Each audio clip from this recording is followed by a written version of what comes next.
Bom, então, resumo da ópera. Trump anunciou 50% de taxação sobre produtos brasileiros. 1º de agosto está quase aí. E agora estão falando em taxação secundária para parceiros comerciais da Rússia. Até onde, professor, essa taxação sobre o Brasil pode chegar? E qual a melhor forma, pergunta de $1 milhão, hein, professor, de negociarmos com os americanos? Eu vou te falar que essa pergunta não é de $1 milhão, essa pergunta é de alguns bilhões de dólares e as pessoas precisam entender um ponto muito importante que passa despercebido. O agronegócio brasileiro é fortemente importador de fertilizantes, porque o Brasil tem algumas restrições quanto à possibilidade de extrair nitrato em algumas áreas do país que ficam em reservas indígenas. E aí, em vez de se permitir que os indígenas explorem essa região e eles passem a ter dinheiro com isso para se autodeterminarem, nós temos uma espécie de situação de tutela que impede que os próprios índios explorem a sua riqueza nas terras deles, e isso força o Brasil a importar nitratos e fosfatos do exterior para abastecer o agronegócio. E nós importamos mais ou menos aí 70% da nossa importação vem da Rússia e da Bielorrússia.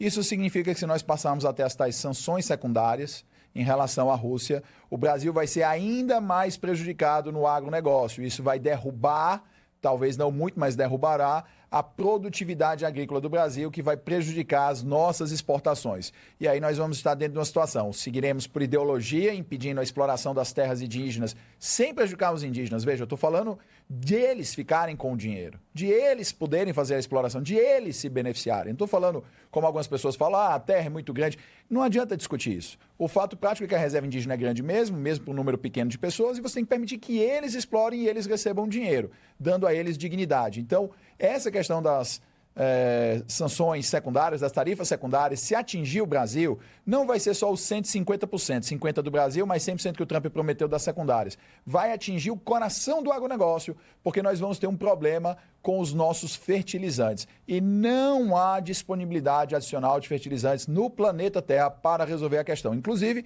um grande produtor de fertilizantes é o Irã. Nós vamos conseguir importar isso do Irã nessa situação? É óbvio que não. Então, só para também deixar bem claro, o que é a sanção secundária que o Trump prometeu?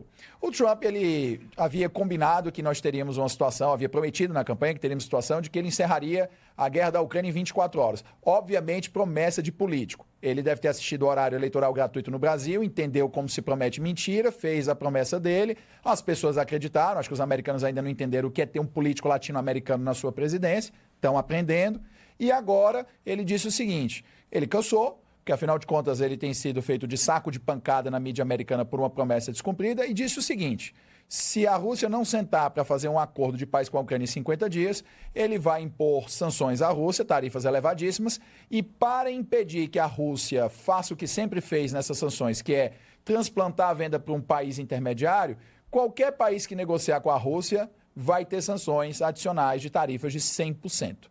Isso vai fazer com que a Rússia realmente sofra um embargo econômico a nível planetário.